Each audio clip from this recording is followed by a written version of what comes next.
when I was 14, I would sneak out of my house with my best friend, and we would go and pull on car door handles throughout our neighborhoods and find anything valuable and steal it, take it home with us.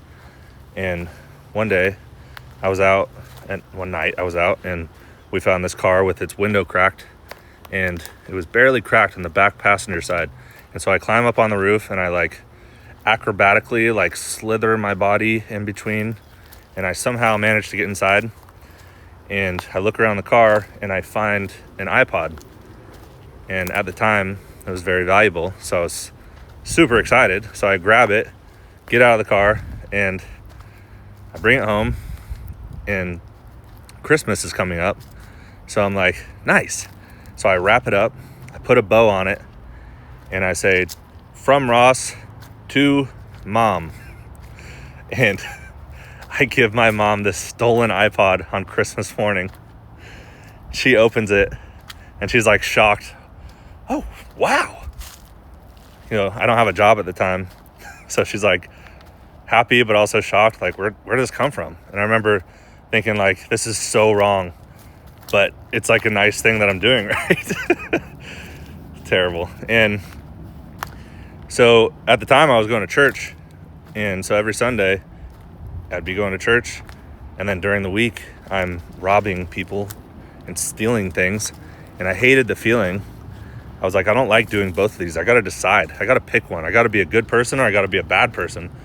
And so I decide I am going to choose love.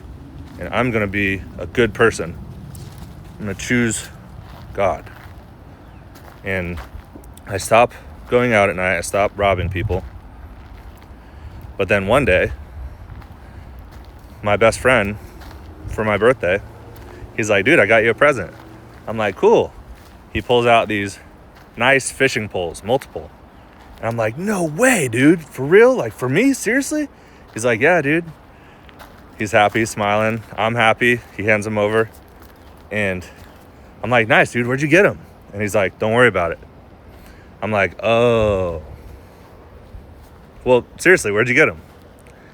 And so he tells me what house. He points it out on the road. And I'm like, oh, okay, nice, dude, thanks. And so I'm like, damn, can I keep these? Is this okay? I chose to be a good person, but I didn't steal these. I didn't steal. So I'm like, okay, well, I didn't steal them, so all right. And so some days go by, and then I decide to go out again. So I put on some dark clothes. I sneak out of the house, and I'm walking through the neighborhoods, looking around, and I come up to this house that he said that he got the poles from, and I'm looking around their yard, and I'm seeing if they have anything else valuable or maybe more fishing poles or fishing gear. And I look in the back of their truck and see what else they got.